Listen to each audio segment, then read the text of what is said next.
Rain hammered against the windows of apartment 4B while distant sirens echoed through the empty streets of Chicago. Inside the hallway, 2 police officers stood outside a locked apartment door, their faces tense.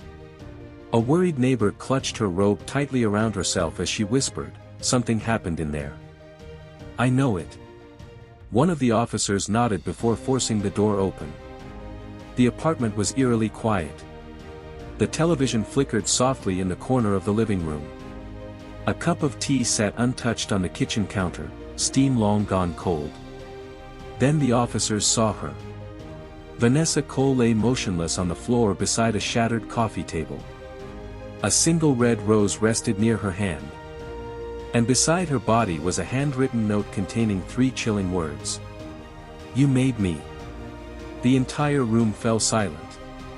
Because everyone already knew who the killer was.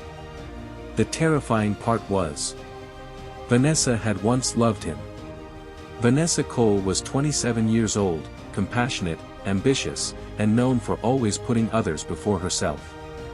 She worked long shifts as a pediatric nurse and dreamed of one day opening a free clinic for struggling families. Friends described her as kind-hearted and independent, the type of person who could brighten an entire room with her laughter. Then, during the summer of 2018, Vanessa met Daniel Harper. Daniel was charming from the very beginning.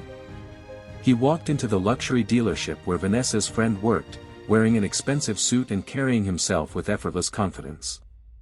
When Vanessa was introduced to him during a group outing later that evening, Daniel barely took his eyes off her.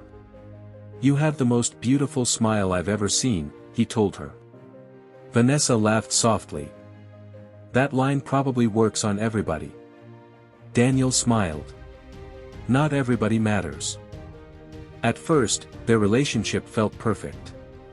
Daniel showered Vanessa with gifts, surprise dinners, flowers at work, and romantic late-night drives through the city. Social media photos showed smiling faces, candlelit restaurants, and captions that made people envy their relationship. Friends called them inseparable. But behind closed doors, something darker was slowly beginning to grow. 3 months into the relationship, Daniel started asking questions. At first, they seemed harmless. "Who were you texting? Why didn't you answer my call? Who was that guy at the hospital?" Vanessa thought his jealousy meant he cared deeply about her. But Daniel's behavior quickly became more intense. If Vanessa went out with friends, Daniel became irritated. If she took too long to reply to a message, he accused her of ignoring him. One evening, Vanessa arrived late to dinner with her best friend Mia. As Vanessa reached for her glass of water, Mia noticed faint bruises around her wrist. Her expression changed instantly. "Vanessa, what happened to your arm?" Vanessa quickly pulled down her sleeve. "It's nothing," she said quietly. "Daniel and I argued. He grabbed me too hard, that's all." Mia stared at her in disbelief. "That's not normal." Vanessa forced a nervous smile.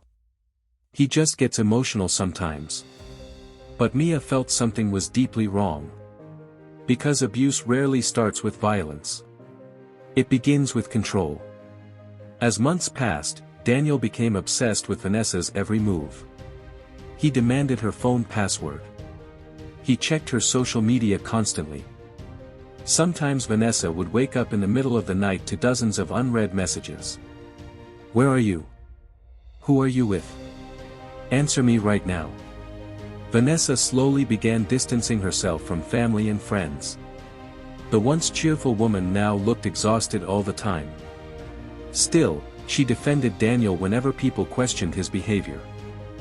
"He's just protective," she insisted. But protection and possession are not the same thing. And Daniel no longer saw Vanessa as a partner. He saw her as something he owned.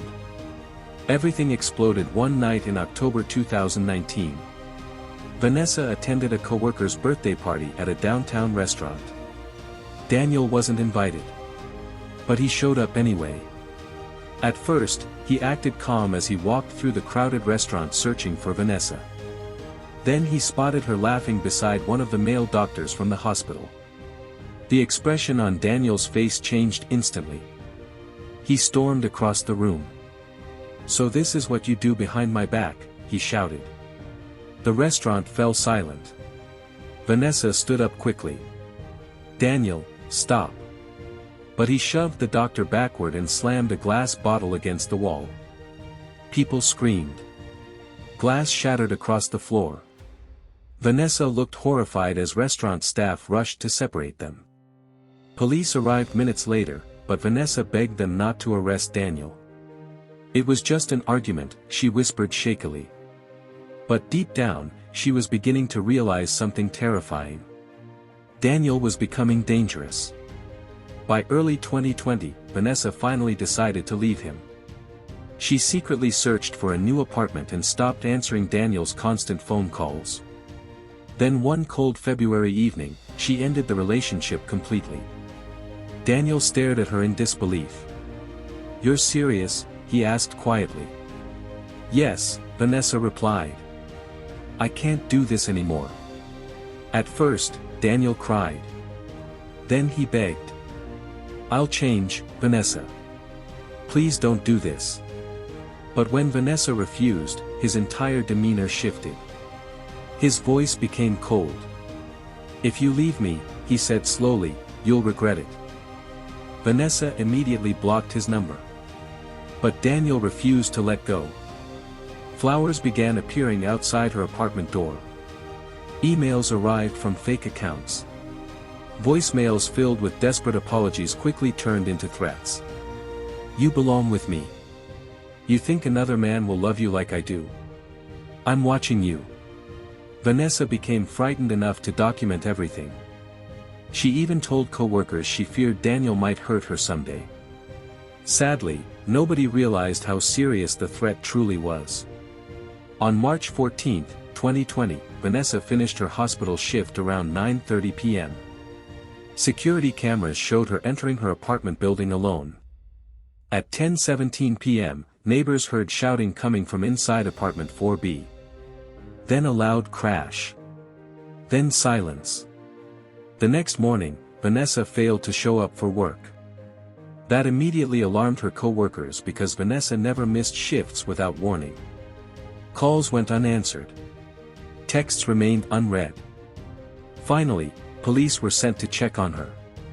And what they discovered horrified even experienced detectives. Vanessa had been brutally murdered inside her own apartment. Furniture was overturned. Broken glass covered the floor. And beside her body was that chilling note. "You made me." Detectives immediately focused on Daniel Harper. But there was one problem. He had disappeared. Security footage from Vanessa's building revealed Daniel entering through the back entrance shortly before 10 p.m.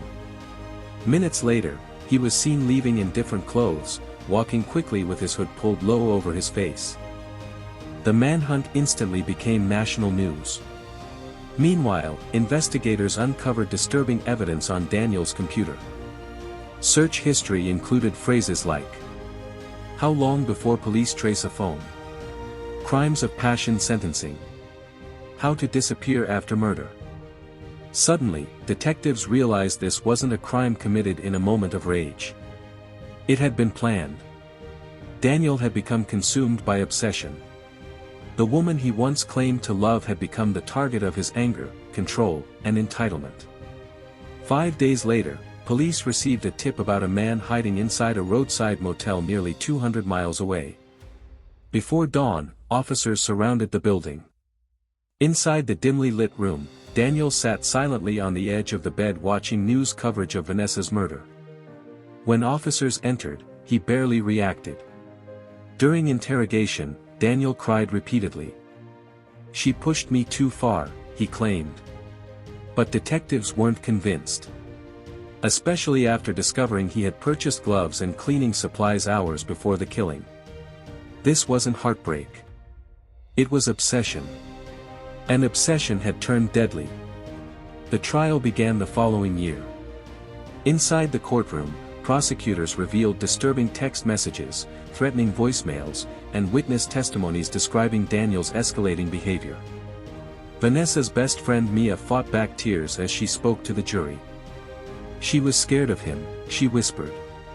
But she thought leaving quietly would keep her safe. One voicemail played in court sent chills through the room. Daniel's voice could be heard saying, "If I can't have you, nobody will." The defense argued Daniel had acted emotionally during an argument. But prosecutors exposed months of stalking, threats, manipulation, and calculated planning. After only 6 hours of deliberation, the jury returned with a verdict. Guilty. Daniel Harper was sentenced to life in prison without parole. As the sentence was read aloud, Vanessa's mother quietly lowered her head and cried. Because no punishment could ever bring her daughter back. Vanessa's story soon sparked national conversations about abusive relationships, stalking, and warning signs people often ignore. Experts explain that obsessive partners frequently display patterns of control long before violence occurs. The constant monitoring. The jealousy. The isolation. The threats disguised as love.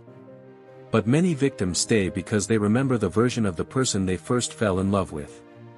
Unfortunately, by the time the danger becomes obvious, it can already be too late. Love should never feel like fear. It should never involve threats, control, or intimidation. And sometimes the most dangerous words are not shouted in anger, but whispered in obsession. Vanessa tried to reclaim her freedom. But Daniel could not accept losing control. One obsession destroyed multiple lives forever. And that is what makes stories like this truly terrifying. If this story impacted you, let us know your thoughts respectfully in the comments below. Do you think the warning signs were ignored for too long? And what could have been done to prevent this tragedy? Don't forget to like this video, share it with others, and subscribe for more chilling true crime stories from Noir Case Production.